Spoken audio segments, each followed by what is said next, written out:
அஸ்ஸலாமு அலைக்கும் வரஹ்மத்துல்லாஹி வபரகாத்துஹு. Welcome to Tamil Islamic Hidaya. இன்னைக்கு நம்ம வீடியோல ஷாபான் மாதத்தோட நன்மைகளை பத்தி தான் பார்க்க போறோம்.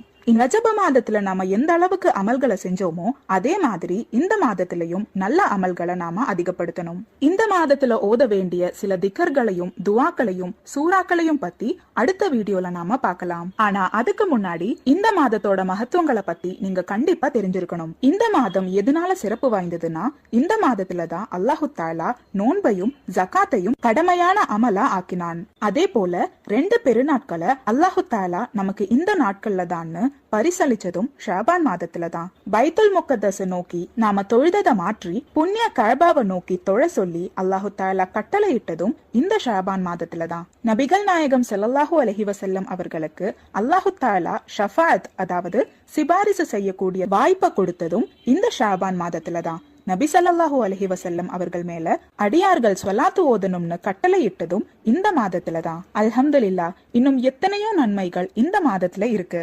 இனி இந்த மாதத்துல நடைபெற 2 விஷயங்களை பத்தி பார்க்கலாம். ஒவ்வொரு வாரமும் அல்லாஹு தாலாவோட மலக்குமார்கள் நம்ம செய்த எல்லா அமல்களையும் வாரத்தின் 2 நாட்களான திங்கட்கிழமை மற்றும் வியாழக்கிழமை அல்லாஹு தாலா கிட்ட கொண்டு போய் சேர்ப்பாங்க. அதே மாதிரி ஒவ்வொரு வருஷமும் நம்ம அந்த ஒரு வருஷத்துல செய்த எல்லா அமல்களையுமே அல்லாஹு தாலா கிட்ட மலக்குமார்கள் கொண்டு போய் சேர்ப்பாங்க. அல்லாஹு தாலாவோட சந்தோஷத்துக்கு வேண்டியும் அவனோட திருப்திக்காகவும் நாம செஞ்ச அமல்களை அல்லாஹு தாலா பார்க்கும்போது அவ எவ்வளவு சந்தோஷம் அடைவான். இந்த சந்தோஷமான தருணம் நடக்கிறதும் இந்த ஷாபான் மாதத்துல தான். அதே போல இந்த மாதத்துல தான் அடுத்து வர இருக்கிற வருஷத்துல நம்ம ஆயுசு எவ்வளவு இருக்கணும்னு அல்லாஹு தாலா தீர்மானிக்கிறான். இது எல்லாமே அபூதாவூதுலயும் அந்நசாயிலையும் பதிவு செய்யப்பட்ட ஹதீசுகள். அதனாலதான் இந்த மாதத்துல சொலாத்துகளையும் இஸ்திக்ஃபார்களையும் அதிகப்படுத்த சொல்லி மார்க்க அறிஞர்கள் நமக்கு கற்றுத்தந்தது.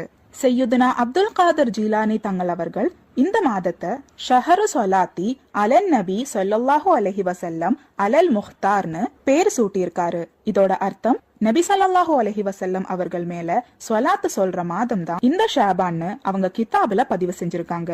அல்ஹம்துலில்லாஹ், அல்லாஹு தஆலா இந்த புண்ணிய மாதத்துல நன்மைகளை அதிகமா செய்ய ஒரு வாய்ப்பை நம்ம எல்லாருக்குமே தந்து அருள் புரிஞ்சிருக்கான். இந்த பதிவுல உங்களுக்கு ஏதாவது சந்தேகம் இருந்துச்சுன்னா கமெண்ட் பண்ணுங்க.